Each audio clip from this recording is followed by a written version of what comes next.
Seigneur pour le don de la musique. Vous savez qu'on est tellement bénis. Vous rendez-vous compte que comme Église, d'être béni comme ça, musicalement, c'est quand même...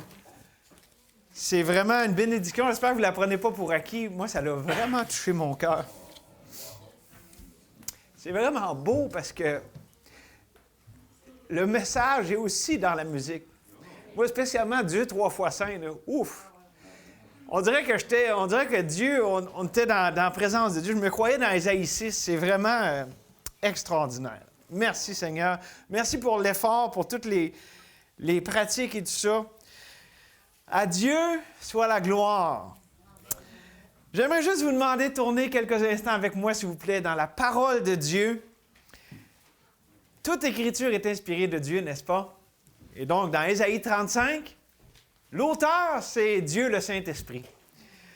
L'écrivain, c'est Ésaïe, mais l'auteur est divin.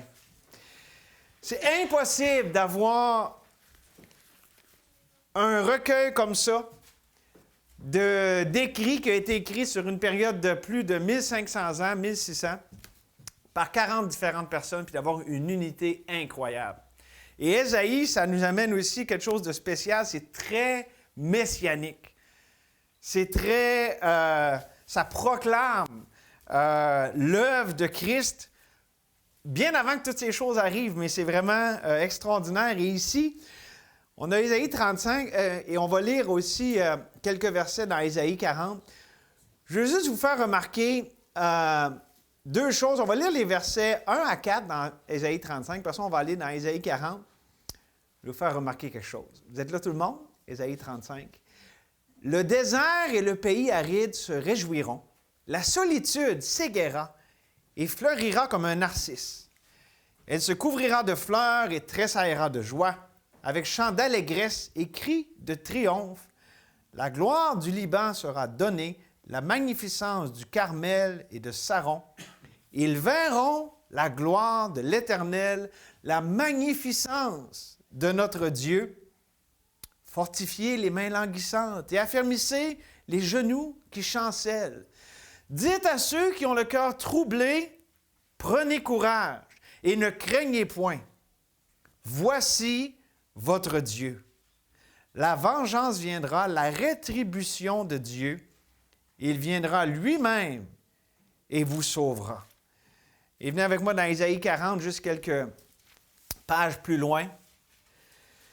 On va juste lire les versets 8 et 9. Ça dit, « Mais toi, Israël, mon serviteur, Jacob que j'ai choisi, race d'Abraham que j'ai aimé, toi que j'ai pris aux extrémités de la terre et que j'ai appelé d'une contrée lointaine, à qui j'ai dit, tu es mon serviteur, je te choisis. » Oh, excusez, je n'étais pas dans le bon... Hey, excusez. On va commencer au verset 7. 40, verset 7. « L'herbe sèche, la fleur tombe, quand le vent de l'Éternel souffle dessus.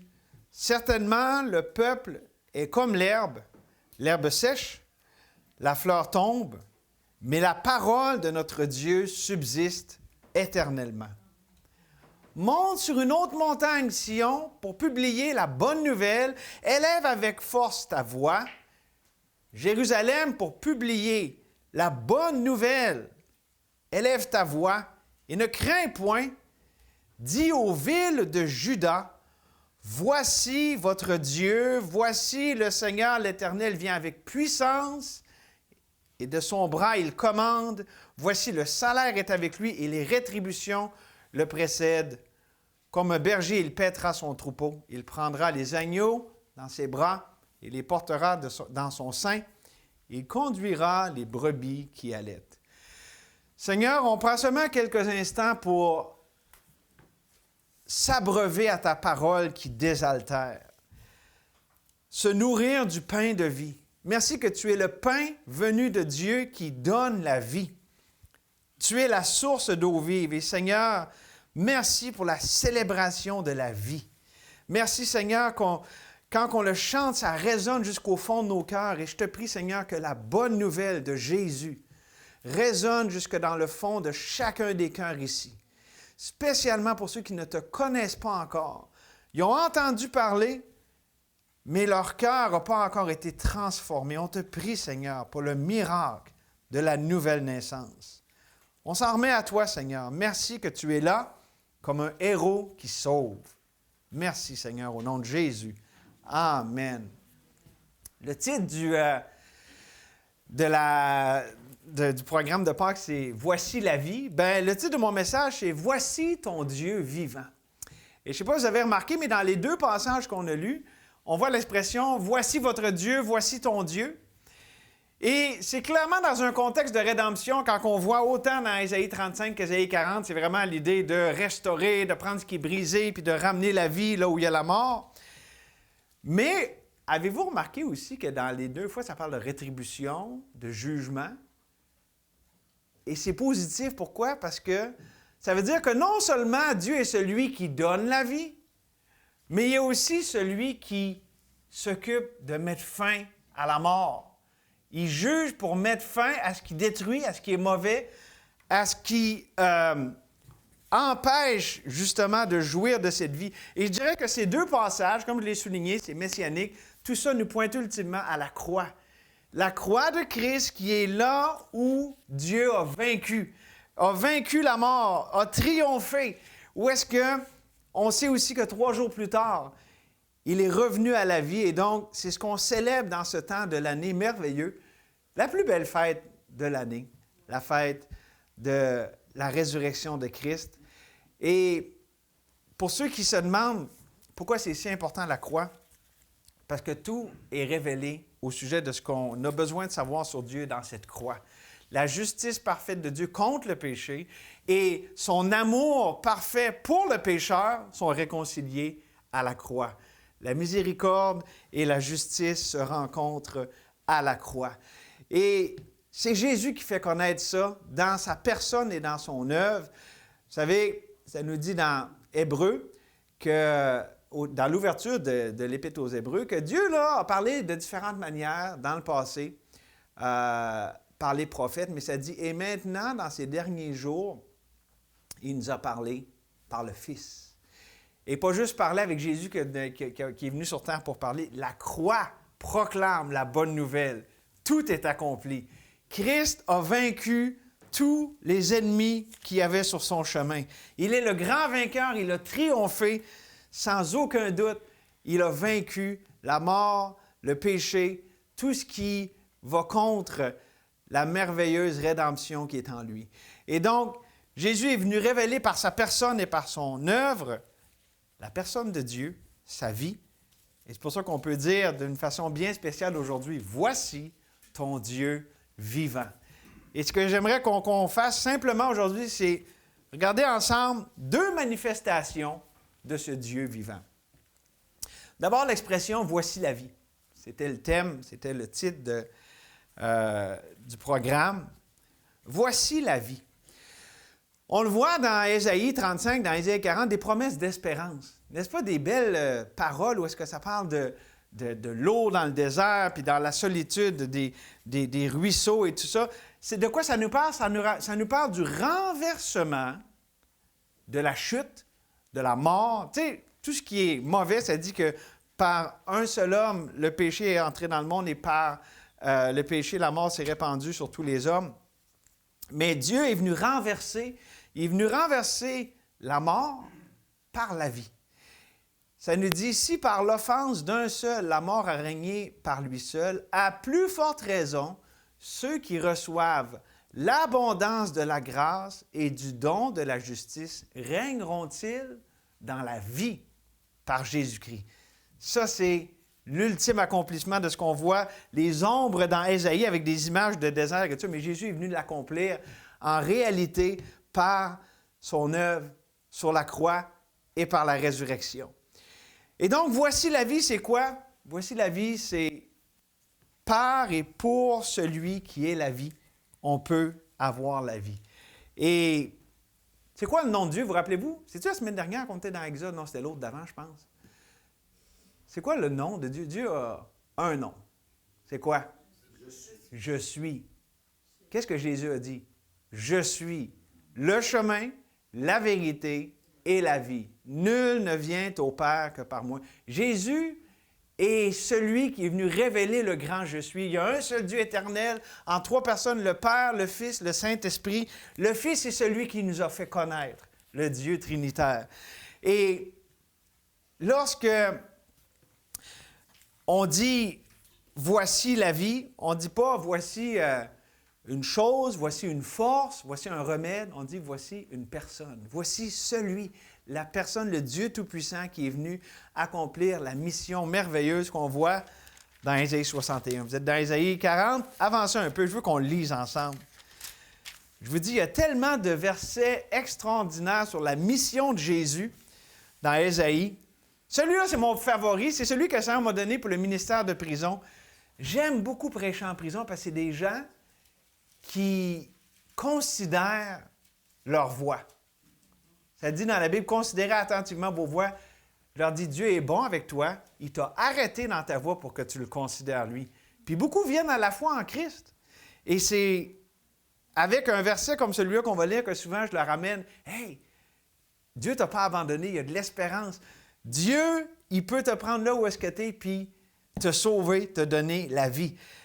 Ici, c'est Jésus qui l'a aussi cité sur lui-même dans la synagogue à Capernaum. On voit ça dans Luc 4, mais ici, prophétiquement, ça nous parle de Ésaïe 61. « L'Esprit du Seigneur, l'Éternel, est sur moi. » Ça parle de Jésus. « Car l'Éternel m'a oint pour porter de bonnes nouvelles aux malheureux. Il m'a envoyé pour guérir ceux qui ont le cœur brisé, pour proclamer aux captifs la liberté, aux prisonniers la délivrance. » Ça, c'est la vraie vie. Ça, c'est la vraie liberté. Ça, c'est l'authentique. Et c'est seulement Jésus. C'est pas possible de connaître c'est quoi la vraie vie si on ne connaît pas le vrai Dieu. Je répète, c'est pas possible de connaître c'est quoi la vraie vie si on ne connaît pas le vrai Dieu. Quand on est sans Dieu, sans espérance dans le monde, on a une vie physique, mais on est mort dans nos offenses et nos péchés. On n'a pas cette joie, cette paix. Il manque pas juste quelque chose, il manque l'essentiel. Il manque absolument le plus fondamental. On est étranger à notre Créateur. C'est pour ça que Jésus est venu pour nous réconcilier avec lui. Et c'est seulement par lui. Pensez, il y a beaucoup de leaders religieux, il y a des religions dans le monde, il y a des philosophies nouvel âge, des philosophies humanistes. Rien ne va même au début de la cheville de la personne et de l'œuvre de Jésus. Pourquoi? Parce que Jésus n'est pas juste venu faire des beaux discours. Ce n'est pas juste un bon maître qui est venu nous donner un exemple. C'est celui qui a quitté le trône éternel, c'est Dieu éternel qui est devenu chair, puis qui a accompli la mission que jamais personne, Mohamed, Bouddha, nommez-les, Joseph Smith, personne n'a accompli ce que Jésus est venu faire. Jésus est venu, il n'a jamais péché, quoiqu'étant tenté en toutes choses, et il a offert sa vie en sacrifice parfait sur la croix, afin que, par sa mort, nous puissions avoir la vie. Que par son obéissance, nous qui étions désobéissants, qui ont rejeté Dieu, on puisse être réconciliés avec Dieu. Afin que nous qui étions dans les ténèbres, on puisse voir la lumière de la vie, comme on l'a vu dans Jean 8. C'est le grand échange. La croix, c'est là où tout change. Mais pour que ça soit vrai pour toi, il faut que toi, tu te mettes ta confiance dans ce sacrifice parfait. Donc, voici la vie, voici le Dieu vivant qui est placé devant toi. Il se présente à toi ce matin. C'est à toi de le recevoir. La provision est là, tout est accompli. La provision est parfaite, on n'a rien à rajouter à ce que Jésus a fait parce que c'est parfait, c'est complet. L'appel est lancé, la balle est dans ton camp, tu dois répondre par la foi à ce que déjà il a été accompli. Jésus est venu pour que tu puisses avoir la vie. Mais savez-vous, il y a quelque chose de merveilleux. Non seulement positivement, Dieu donne la vie, Dieu est venu pourvoir, Dieu a pourvu sur la montagne. Ça aussi, c'est une autre image qui était partielle dans l'Ancien, qui est accomplie dans le Nouveau, sur la même montagne où est-ce qu'Abraham a offert son fils. Le Père a offert le Fils. Donc, voici la vie, voici Dieu a pourvu. Mais savez-vous qu'il y a plus que ça? Non seulement voici la vie, mais C'est un peu moins beau comme titre. Ça n'aurait pas été un bon titre pour la cantate de Pâques, mais « Voici la fin de la mort ». Puis je veux qu'on parle de ça. Voici la fin de la mort. Non seulement Dieu donne la vie, mais il met fin à la destruction de la mort. J'aimerais qu'on considère ça. D'abord, je vous donne une illustration. Et je vais vous en donner deux par rapport à ça. Je n'avais pas vu ça de mon vécu. Y a-t-il quelqu'un ici, les Africains peut-être, vous avez vu plus dans le Ramadan, les musulmans qui prient. Ici, on n'en a pas beaucoup. À Sainte-Foy, il y en a, mais je pense que des fois, d'après ce que je peux voir ou de ce que vous êtes, je pense qu'il y a peut-être plus une population musulmane. Puis je ne sais pas si des fois, il y a l'appel là, dans les micros, là, puis là, ça part. Là. Bien, dans le ministère de prison, j'ai été témoin de ça, avec le Ramadan, ils sont venus à la chapelle. Puis là, je vais vous le dire sincèrement, ça m'a attristé comme scène. De voir ces hommes-là, bien sincères, là. Ils viennent, eux autres, puis ils veulent prier à Dieu, mais là, tu sais, c'est compliqué, là. Il faut qu'ils soient dans une direction. Il faut qu'ils soient telle heure aussi, là. Il y en a qui sont venus le matin, bien, on ne va pas prier, c'est pas l'heure de prier. Pour moi, c'était un peu... Mais aussi, c'est que malgré toute la religiosité, puis oui, je pense qu'il y a vraiment une sincérité. Ces gens-là sont sincères, mais sont encore dans la mort. La Bible nous dit que sont morts dans leur offense et leur péché. Puis pas juste les musulmans. Quiconque n'a pas le Fils n'a pas la vie. Fait qu'un athée, un religieux baptiste, un catholique, n'importe qui n'a pas Jésus, la vie, il est encore mort. Et c'était juste pour moi une façon de me montrer, oh, quelle tristesse! C'est comme si Dieu me le mettait comme ça en évidence devant les yeux. Et pour moi, c'est une triste démonstration de la nature humaine non régénérée, esclave de la mort. Parce qu'avec toute leur sincérité, ils ne peuvent pas se départir de la mort. La mort est attachée à nous. Et c'est la conséquence de la chute. Par un seul, le péché est rentré dans le monde, puis par le péché, la mort s'est répandue sur tous les hommes. On a beau essayer ce qu'on veut, de prier, de faire des choses. Et ça montre, pour moi, ça me démontrait comment si on n'accepte pas la provision de Dieu, de sa vie, du pardon qu'il donne en Jésus-Christ, de la restauration de la relation par Jésus, mais l'homme, il va essayer inlassablement de pourvoir lui-même. C'est l'autorédemption.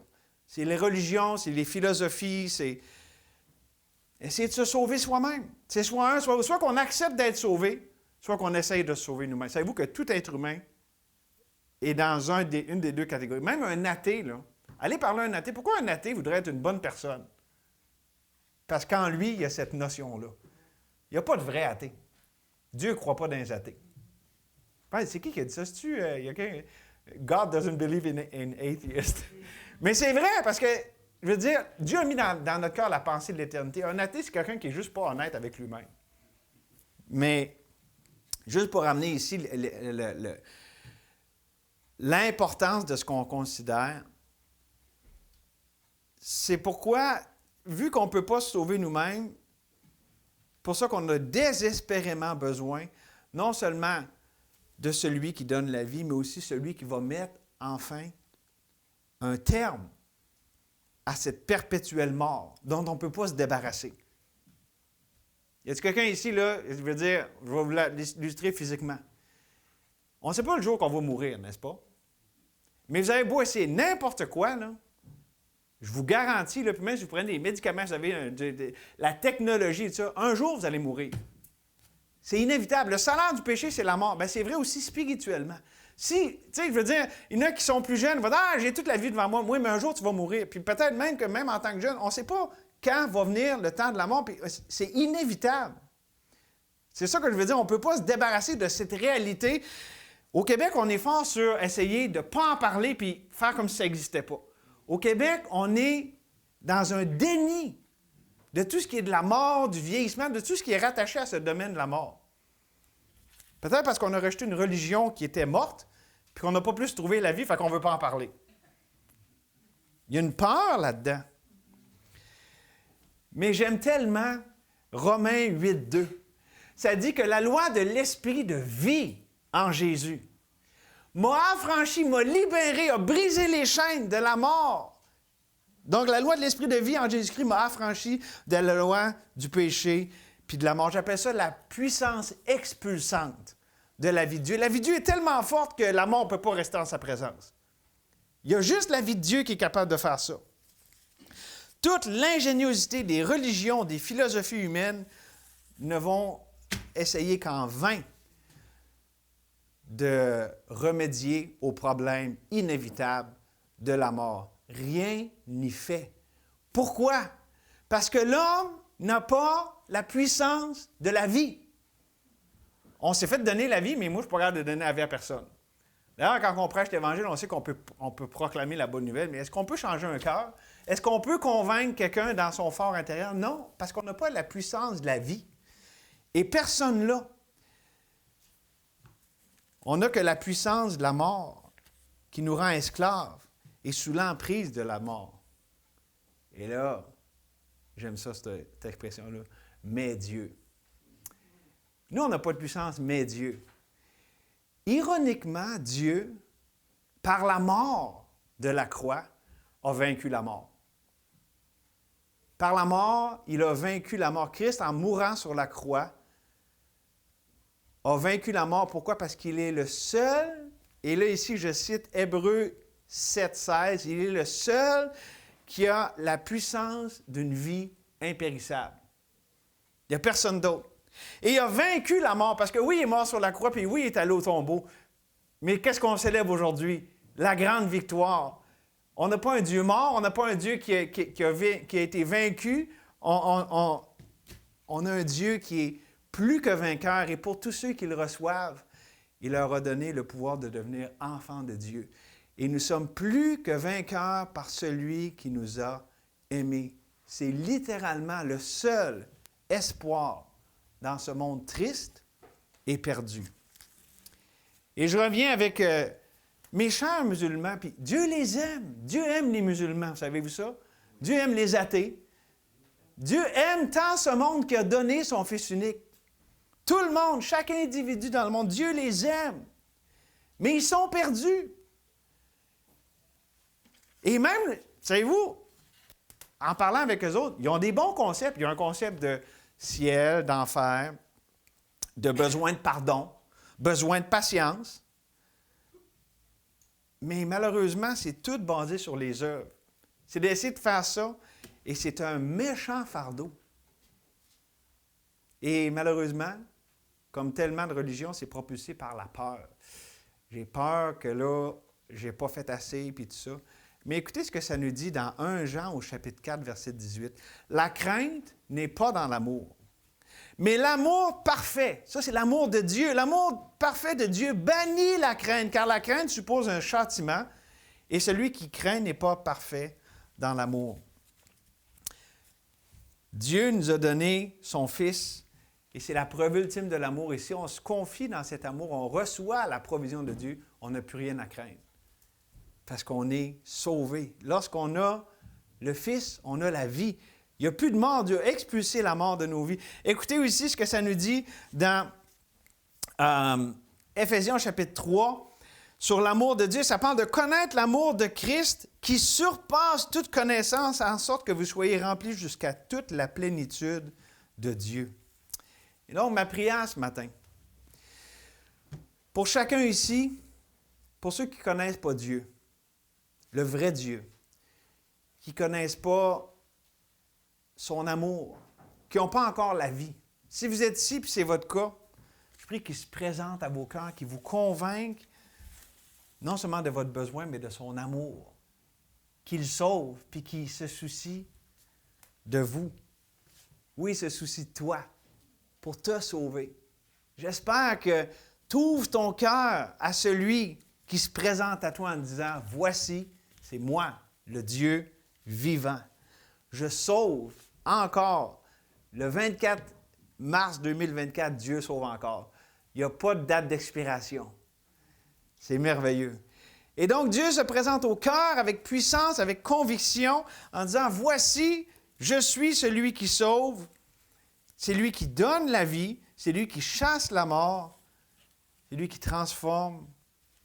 C'est lui qui change le mal en bien. » Et j'aime les images dans Ésaïe, on parle de désert, de solitude, et ça a sorti dans le temps de prière. Oui, on vit dans un monde triste, sans espérance. Ça nous dit dans la Bible, sans espérance et sans Dieu. Et c'est dans ce monde-là que Dieu est venu, Jésus est venu dans un monde brisé, dans un monde qui est loin de l'idéal. Puis écoutez, souvent ce que les gens vont dire, bien, à cause que je ne suis pas dans l'idéal, je ne peux pas aller à Dieu. C'est le contraire. Jésus allait vers ceux qui étaient complètement brisés. Par exemple, une femme samaritaine elle n'avait pas la vie exemplaire du tout. Jésus a fait un détour. Ils ont fait un détour pour qu'ils puissent aller la voir. Elle, c'est à quel point Dieu aime. Il a été jusqu'à faire tout ce détour, puis à s'exposer lui-même à la honte. Parce que ça ne se faisait pas un homme comme ça qui parle à une femme, puis surtout pas ce type de femme-là. Il a pris déjà sur lui la honte de cette femme pour y présenter la délivrance. Et c'est ça que Dieu... Regardez pas à vous, votre honte, votre passé, l'identité que vous êtes donnée par ce que vous avez fait ou pas fait ou aurez dû faire. Regardez à celui qui donne la vie. Et il la donne. Il la donne en abondance. Jésus sauve aujourd'hui. Amen. En essence, c'est ça que je voulais vous partager un matin. C'est pas compliqué. Et vraiment, ma question, c'est où est ta confiance ce matin? Ta confiance est-elle en Jésus et Jésus seul? Vous savez, pour être sauvé par Jésus, c'est pas « OK, je vais faire un peu confiance à Jésus, puis je vais rajouter quelque chose, mes œuvres ou une religion, ou juste pour être sûr. » Non, ça montre que tu n'es pas sûr de la provision de Dieu. Il n'y a de salut en aucun autre. Il y a une seule façon d'être sauvé, c'est par Jésus et lui seul. Pourquoi? Parce qu'on ne peut pas rajouter à la perfection. Si tout est accompli, qu'est-ce qu'on peut accomplir de plus? Tout est accompli. Je vous laisse quelques versets pour lancer l'invitation. Je laisse Dieu lancer l'invitation ce matin. Ça nous dit dans Jacques au chapitre 4, « Approchez-vous de Dieu, et il s'approchera de vous. Nettoyez vos mains, pécheurs, purifiez vos cœurs, hommes irrésolus, sentez votre misère, soyez dans le deuil et dans les larmes, que votre rire se change en deuil et votre joie en tristesse. Humiliez-vous devant le Seigneur, et il vous élèvera. » On vient à Dieu pas en essayant de se prouver quelque chose. On vient à Dieu en avouant qu'on n'a rien à prouver. Mais en disant « Merci, tu as tout prouvé, car Dieu prouve son amour envers nous. » En ce que lorsque nous étions encore pécheurs, Christ est mort pour nous. Laissez pas Satan vous dire que vous avez besoin d'avoir atteint un niveau, de mériter quelque chose pour pouvoir vous présenter devant Dieu. C'est pour vous empêcher justement d'y aller parce que Dieu, on va à lui sans mériter rien. Il n'y a jamais personne qui a pu se présenter à Dieu avec aucun mérite, sauf Jésus-Christ. C'est ça la beauté. Il s'est présenté devant le Père pour que nous puissions nous présenter. Il est notre substitut. C'est par sa justice qu'on est déclaré juste devant Dieu. Et donc, ce matin, vraiment, je vous invite à simplement accepter la provision de Dieu. Oui, tout est accompli. Il n'y a rien à rajouter, mais il faut l'accepter. Et peut-être que vous avez entendu l'Évangile, peut-être que ça fait longtemps que vous venez ici à l'Église, mais vous n'avez pas encore la vie. Je ne vous mens pas là, si vous avez fait la bonne affaire, dit la bonne chose. Je vous demande, est-ce que ta confiance est dans la personne et l'œuvre de Jésus? Dans lui, il n'y en a pas d'autre. Jésus, le Dieu vivant, qui dit « Voici, je suis le Dieu vivant. » Oh Seigneur, je te prie que tu fasses porter du fruit à cet appel de vie. Ah Seigneur, tu n'appelles pas à une religion, tu n'appelles pas à une conformité, à une réformation. Non, tu appelles à toi et toi, tu fais la transformation. Merci que tu es le Dieu qui régénère, qui redonne la vie à ceux qui sont morts. Et c'est ce qu'on voit avec cette célébration de la résurrection. Jésus est vivant et il sauve. Il est vivant pour sauver quiconque s'approche de lui par la foi. Et ma prière, Seigneur, c'est que si quelqu'un entend ta voix, qu'il appelle à Jésus, qu'il n'endurcisse pas son cœur. Qu'il dise, merci Seigneur d'avoir donné ton Fils. Merci pour Jésus. Je le reçois, je me confie en lui. Merci. Oh Seigneur, glorifie ton nom. Je te demande pour ta gloire, pour toi Seigneur, que tu te manifestes comme étant le Dieu unique. Oui, le Dieu 3 fois saint. Amen.